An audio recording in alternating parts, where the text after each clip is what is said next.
नमस्कार. मी भाऊ तोरसेकर. तुम्ही बघत आहात प्रतिपक्ष. मित्रांनो, एक सुप्रिया ताईंनी उच्चारलेले शब्द आठवतात 3-4 वर्षापूर्वीचे. 2019च्या विधानसभा निवडणुकीचे निकाल लागले आणि बघता बघता उद्धव ठाकरे यांना मुख्यमंत्री पदाची खुर्ची खुणावायला लागली आणि शरद पवार तर अशी शिकार शोधण्याच्या तयारीत असतात. त्यामुळे शरद पवारांनी आपले विश्वासू असलेले संजय राऊत यांना जवळ घेऊन उद्धव ठाकरेंच्या डोक्यात या मुख्यमंत्री पदाच्या खुर्चीचं आमिष भुसवलं आणि बघता बघता मतदाराने ज्या महायुतीला विजयी केलं होतं, सत्तेवर आणण्यासाठी बहुमत दिलं होतं, ते पायदळी तुडवून उद्धव ठाकरे मुख्यमंत्री होण्यासाठी युती तोडून बाहेर पडले अवघ्या 1-2 तासामध्ये. आणि त्यानंतर काँग्रेसला पण सोबत घेऊन जे सरकार बनलं महाविकास आघाडी, त्याच्यामध्ये भाजप सोडून सगळेच्या सगळे लोक होते. कारण मतदाराने ज्याला सगळ्यात मोठा पक्ष बनवलाय त्या भाजपला सत्तेपासून वंचित ठेवणं म्हणजे लोकशाही असते, असा नवा सिद्धांत शरद पवारांनी मांडला होता. आणि त्यामुळे प्रचंड जवळजवळ 170 पेक्षा अधिक आमदार हे महाविकास आघाडीत होते.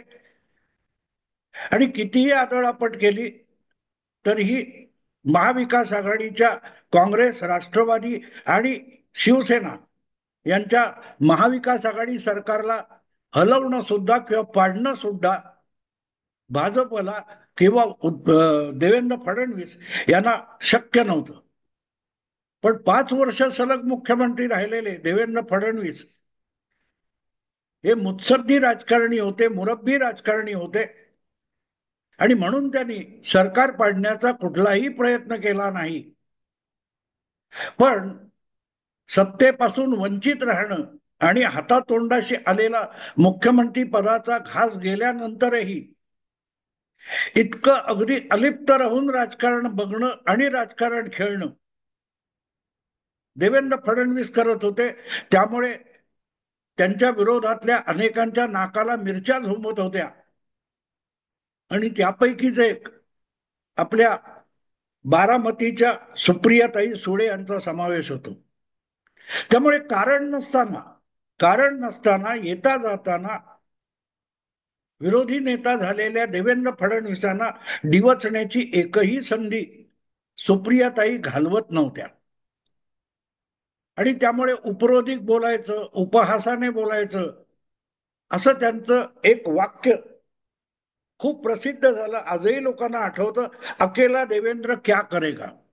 अकेला देवेंद्र म्हणताना एका पक्षाचा नेता आहे आणि आम्ही दुसरीकडे 3 पक्ष एकत्र आहोत.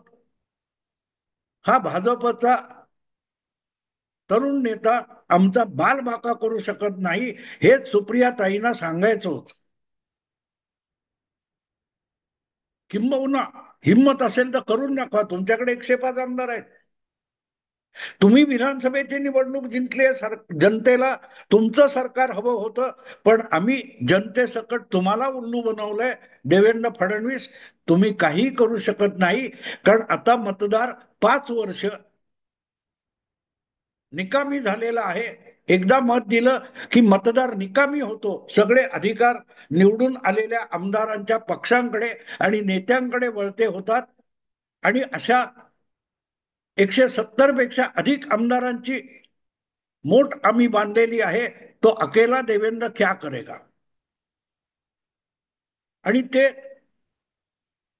देवेंद्र फडणवीसांनी आपण एकटे असताना काय करू शकतो हे सरळ सरळ दाखवून सुद्धा दिलं. त्यांनी शिवसेनेचे 40 आमदार फोडले नव्हे, शिवसेनाच उद्धव ठाकरे यांच्याकडून हिसकावून घेतली.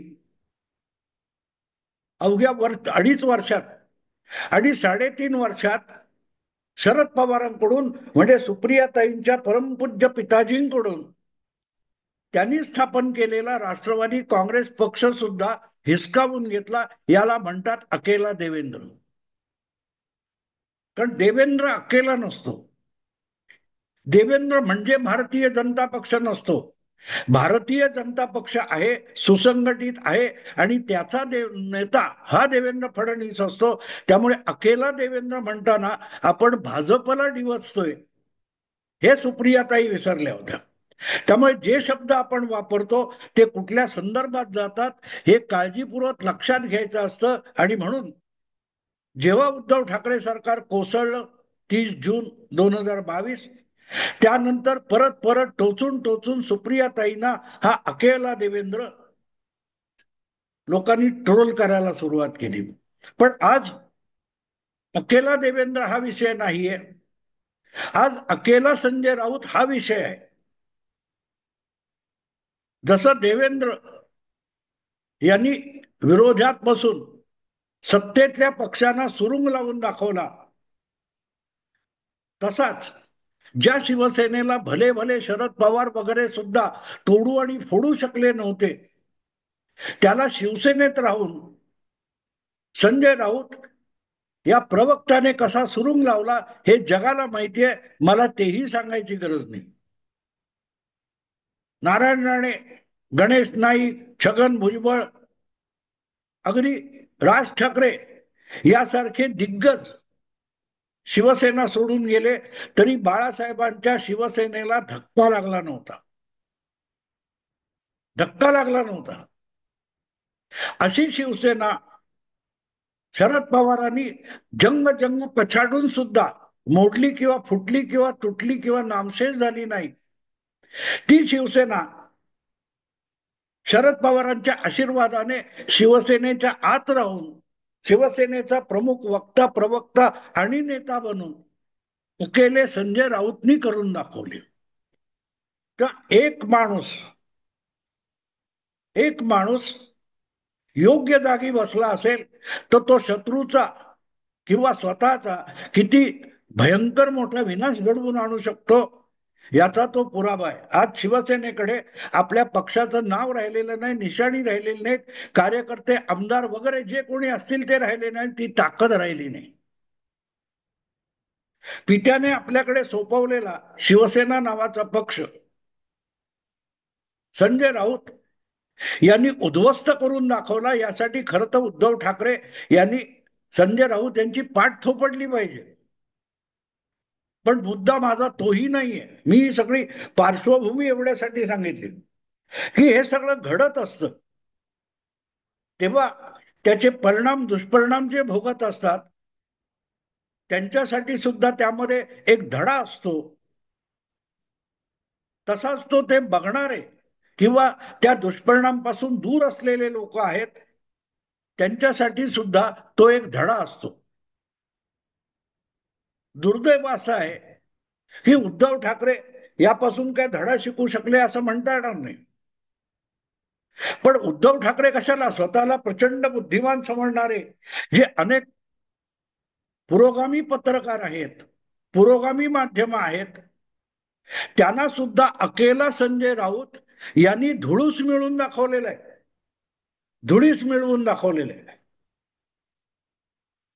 काल परवाची गोष्ट आहे. मी अनेक ह्या पहलगामच्या काय त्या हल्ल्यानंतर आणि 27-28 लोकांचा बळी गेल्यानंतर मराठी पत्रकारितेमधल्या एकाहून एक नामवंत आणि हाडामासाच्या पुरोगामी पत्रकारांना आणि कट्टर भाजप, RSS विरोधक, हिंदुत्व विरोधक अशा पत्रकारांना अस्व गाळताना बघतोय.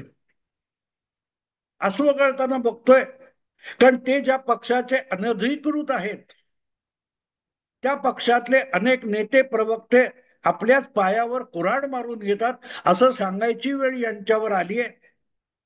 आणि त्याचं कारण संजय राऊत आहे. हेमंत देसाई असतील, कोण आणखीन बरेच आहेत, मुंबई तक वगैरे जे संघाचे विरोधक आहेत त्यांनी लपवलेलं पण नाही. ते सांगत नाहीत उघडपणे, पण ते संघाचे विरोधक आहेत आणि त्यामुळे काँग्रेसचे समर्थक आहेत. खरं म्हटलं तर काँग्रेसचे समर्थक नाहीयेत. ही मंडळी काँग्रेसची समर्थक नाहीयेत. अनेकांचा असा भ्रम आहे की स्वतःला पुरोगामी मानवणारे अनेक पत्रकार हे काँग्रेसचे किंवा उद्धव ठाकरे यांचे सुपारीबाज आहेत. ही गोष्ट साफ चुकीची आहे. ती त्यांची अगतिकता आहे. ती त्यांची अगतिकता आहे. मी एक माझा जावेद सिद्दीकी नावाचा एक चित्रपट क्षेत्रामध्ये काम करणारा पटकथा लेखक वगैरे होता. कुर्ल्याला राहायचा.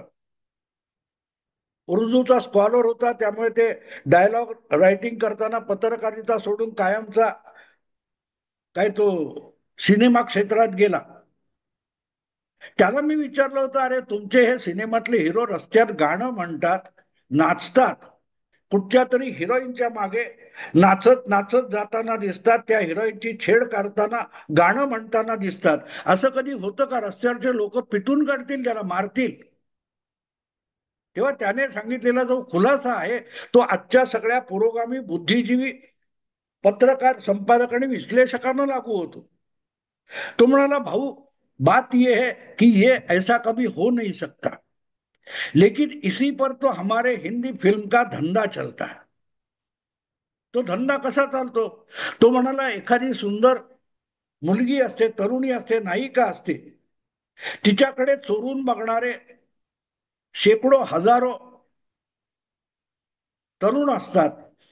पण मुलींची थेट बोलण्याची किंवा त्या मुलीला जाऊन थेट बोलण्याची तिच्याशी ज्यांची हिंमत नसते, पण त्यांना ती मुलगी आवडलेली असते, तिच्याशी आपलं प्रेम जुळावं असं वाटत असतं, जमलंच तर तिची छेड काढावी असं वाटत असतं, पण हिंमत नसते. अशा सगळ्यांच्या ज्या मनातल्या सुप्त दडपलेल्या इच्छा असतात, त्या धर्मेंद्र, शम्मी कपूर किंवा शाहरुख खान असा रस्त्यात छेड काढताना बघून त्या सुप्त इच्छा सुखावतात. आपल्याला शक्य नसेल, पण तो धर्मेंद्र हेमा मालिनीला आलिंगन देतो, मिठीत घेतो.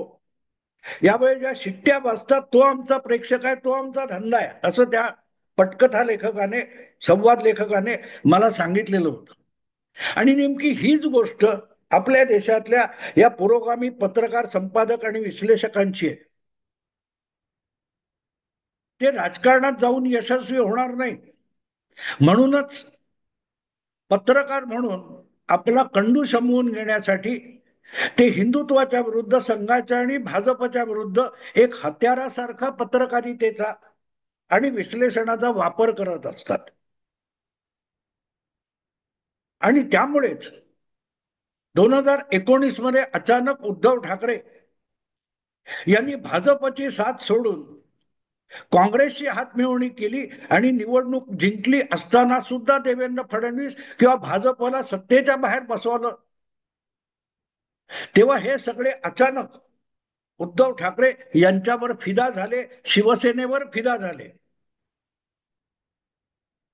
ज्या शिवसेनेला संपवण्यासाठी या पत्रकारांनी, कुमार केतकर पासून सगळेच्या सगळे हिशोबात घ्या तुम्ही, ज्यांच्या आयुष्यातला उमेदीचा काळ शिवसेनेचा विरुद्ध लिहिण्यात, बोलण्यात गेला, शिवसेना कशी संपुष्टात येईल, शिवसेनेचा हिंदुत्व म्हणजे गुंडगिरी कशी आहे हे सांगण्यात ज्यांची हयात गेली होती, असे लोक अधिक द्वेष हा शिवसेनेपेक्षाही आर एस एसचा करत असल्यामुळे आणि आर एस एस हा हिंदुत्वाचा खरा संघटित पक्ष असल्यामुळे आर एस एस प्रणित भाजपचं नाक कापलं गेल्यावर हे सुखावले आणि ज्यांनी नाक कापलं तो आपल्यातला सगळ्यात पुरोगामी म्हणून उद्धव ठाकरे यांच्या आरत्या ओवाळायला त्यांनी सुरुवात केली. आणि ते करत असताना ज्या संजय राऊत यांनी उद्धव ठाकरेंना आणून पवारांच्या गोठ्यामध्ये दावणीला बांधलं, तो आपोआपच या सगळ्या पुरोगामी पत्रकारांचा हिरो होऊन बसला. त्यामुळे उठता बसता सकाळी, रोज सकाळी संजय राऊत यांनी काहीही खुळचट विधानं करावीत आणि ताबडतोब सगळ्या पुरोगामी माध्यमांनी टाळ्या वाजवत त्याचं प्रक्षेपण सुरू करायचं, त्याच्या बातम्या द्यायच्या. सामनामध्ये आज काय छापून आलं याच्यावर चॅनेलवर चर्चा होणार, किंवा वेगवेगळ्या वर्तमानपत्रामध्ये सुद्धा सामनाचा अग्रलेखात काय म्हटलंय ही रोजची बातमी व्हायला लागली. ती अत्यंत खुळचट असायची ही गोष्ट वेगळी आहे. शेंडा बुडखा नसलेलं आणि वडाची साल पिंपळाला लावणारे असलं जे काय तर्कट संजय राऊत मांडतात, त्याचा सगळ्या पुरोगामी माध्यमातून उदो उदो सुरू झाला. आणि जशी संजय राऊत यांना इतकी वारेमाप प्रसिद्धी खुळचटपणातून मिळायला लागली, त्यामुळे प्रसिद्धी मिळवायची असेल तर काहीतरी वेडगळ बोललं पाहिजे, निरर्थक बोललं पाहिजे, संदर्भहीन बोललं पाहिजे, हा एक समज गेल्या 5 वर्षामध्ये तयार झाला. आणि हळूहळू करत अनेक काँग्रेस, राष्ट्रवादी किंवा तत्सम जे जे पुरोगामी पक्ष आहेत त्यांच्याही प्रवक्त्यांना वाटायला लागलं की आपण संजय राऊत यांचं अनुकरण केलं पाहिजे. विषय कुठलाही असो, आपल्याला पाहिजे ते खोड्यासारखं बोलायचं आणि भाजप, मोदी, शहा यांना 4 शिव्या हसडायच्या. ही झालं आपली आयडिओलॉजी झाली. हा जो भ्रम हा जो भ्रम संजय राऊत यांना वारेमाप प्रसिद्धी मिळाली त्यातून तयार झाला, त्याचे बळी मग त्या सुप्रिया सिन्हेत असतील किंवा विजय वडेट्टीवार असतील, हे सगळे त्याचे बळी आहेत. पहलगामच्या हल्ल्यानंतर वडेट्टीवार काय बोलले किंवा सुप्रिया सिन्हे यांनी काय केलं काँग्रेसचा मीडिया प्रमुख म्हणून, याच्यावर जे अश्रू गाळणारे पुरोगामी पत्रकार आहेत ते विसरतात की यापूर्वी सुप्रिया श्रीनेत असेल, वडेट्टीवार असतील, यांनी असं कुठलं शहाणपणाचं विधान आणि वक्तव्य केलं होतं की ज्यासाठी आपण त्यांना झोडलं नाही आणि आज झोडतोय. मित्रांनो, आपल्या घरातलं एखादं पोर असतं, आगाऊ असतं, लहान असतं, अक्कल आलेली नसते आणि काहीही बोलतं. पण बघ आता यांनी असं म्हटलं, आता त्यांनी तसं म्हटलं म्हणून जेव्हा आई बाप आणि कुटुंबातले लोक अनाठाई कौतुक येणाऱ्या जाणाऱ्या समोर करायला लागतात, तेव्हा आपण काहीही खोळ्यासारखं आगाऊपणे बोलणं म्हणजेच शहाणपणा आहे आणि कौतुकास्पद आहे असं त्या पोराला वाटायला लागतं आणि ही पोरं शेफारत जातात. आणि एक वेळ अशी येते की 4 चौघामध्ये ते पोर अशी काही अकलेचे तारे तोडतं की त्याला 2 धपाटे घालून आतल्या खोलीत न्यावं लागतं. दोष त्या मुलाचा नसतो, त्याला अक्कल आलेली नसताना आणि ते खोळ्यासारखं बोलत असताना जेव्हा त्याच्या समोर तुम्ही 4 चौघात कौतुक करता, तेव्हा ते पोर त्याला बळ मिळतं, त्याला शेफारणं म्हणतात. संजय राऊत यांनी 5 वर्ष जे काय खुळ्यासारखी आतापर्यंत शेकड्यांनी विधानं केलीत, 25 वर्ष भाजपने सत्तेत यायचं स्वप्न पण बघू नये कोणी सांगितलं होतं? मार्क माय वर्ड, भाजपचे 3.5 नेते हे कुठच्या कोठडीत जाऊन पडणार आहेत, कोणी म्हटलं होतं? कोणी दाखवलं होतं? विचार करा. संजय राऊत जो वेडेपणा करत होते त्या वेडेपणाला वारेमाप प्रसिद्धी देऊन भाजपला दिवसता दिवसता या सगळ्या पुरोगामी माध्यमांनी एकूणच पुरोगामी पक्षाच्या बुद्धिमान नेत्यांना, प्रवक्त्यांना कचऱ्याच्या टोपलीत टाकलं आणि खोड्यासारखं बोलू शकतील पण प्रसिद्धी मिळवतील अशा प्रकारचे प्रवक्ते एक एक सगळ्या पक्षात येत गेले. अकेला संजय राऊत सगळ्या पुरोगामी पक्षांना आणि माध्यमांना, पत्रकारांना किती महागात पडलाय, भारी पडलाय हे यातून आपल्याला दिसतं. अकेला संजय राऊत. संजय राऊतचा एक मित्र आहे, तसा आमचाही जुना मित्र आहे अनिल थत्ते. तो 4-5 वर्षापूर्वी, 3 वर्षापूर्वी सांगायचा, अरे संजय राऊत बोलला की जगातल्या 300 चॅनेलवर दाखवलं जातं, CNN वर, अमेरिकेतल्या CNN असो किंवा लंडनचं BBC असो, वाट बघत असतात संजय राऊत काय बोलतो. कारण जगातल्या 300 चॅनेलवर संजय राऊतची वक्तव्य दाखवलं जातात असं संजय राऊतचे प्रवक्ते अनिल थत्ते यांनी सांगितलं होतं. पण या प्रवक्त्याने आपल्या पक्षाची अवस्था काय केली आहे याचा जर डोळसपणे विचार केला तर लक्षात येईल इतर पक्ष प्रवक्त्यांना, इतर पक्षाच्या प्रवक्त्यांना, की आपण पक्षाचं भलं करत नाही आहोत आणि पक्षाचं भलं करणं ही आपली जबाबदारी आहे. काहीही निरर्थक कुठेही ओढून ताणून भाजप, नरेंद्र मोदी, अमित शहा, देवेंद्र फडणवीस त्यांना आणायचे आणि त्यांना ठोकायचे. ही सगळ्यांना सवय लागली आणि म्हणूनच वडेट्टीवार यांनी भलत्याच विषयावर एक पत्रकार परिषद घेतली होती आणि त्याच्यात मध्येच कुठे कोणीतरी विचारलं की असं असं झालंय, तसं तसं झालंय, पवार असं म्हणाले, संजय राऊत तसं म्हणाले. तेव्हा ते खुळ्यासारखं गोळीबार करताना अतिरेक्यांना प्रश्न विचारायला वेळ कुठे असतो हे खुळ्यासारखं विधान वडेट्टीवारांनी केलं. हे सुद्धा त्यांनी ते विधान करायला ते पत्रकारांना भेटले नव्हते, ते दुसऱ्या विषयावर बोलणार होते.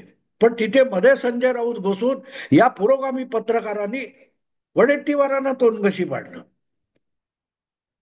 तेव्हा अखेला संजय राऊत सुद्धा किती भारी असतो हे आता सुप्रिया ताई आणि शरद पवारांना सुद्धा कळेल. ते म्हणतात ना, ज्या गावच्या बोरी त्याच गावच्या बाबळी. तेव्हा आता बोरीचे काटे कसे लागतात आणि बाबळीचे काटे कसे टोचतात हे शरद पवारांना हळूहळू कळायला लागेल. आमच्या कोकणी भाषेत म्हणतात, आमच्या घराची आमच्या आळवाची खाज आमकाच माहीत. काही आळू असतं ते खाजाळू पण असतं आणि ते ओळखता आलं पाहिजे.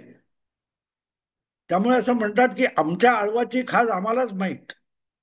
तसं आता पवारांच्या मागे संजय राऊत लागलेले आहेत. तेव्हा पवारांना कळेल की आळू आणि खाजाळू यातला फरक काय. पण असो, अकेला संजय राऊत सगळ्याच्या सगळ्या पुरोगामी बुद्धिमंतांना देशोधडीला लावून मोकळा झालाय. कारण आता हे कपाळावर हात मारतायत की आपण इतके दिवस उद्धव ठाकरे किंवा काँग्रेसवाले यांचा उगत चमचेगिरी का केली, ह्याच्यासाठी याच लोकांना कपाळावर हात मारण्याची वेळ आली. असो मित्रांनो, मी आत्ता थांबतो. आवडलं लाईक करा, शेअर करा आणि प्रतिपक्षाला सबस्क्राईब करा. नमस्कार.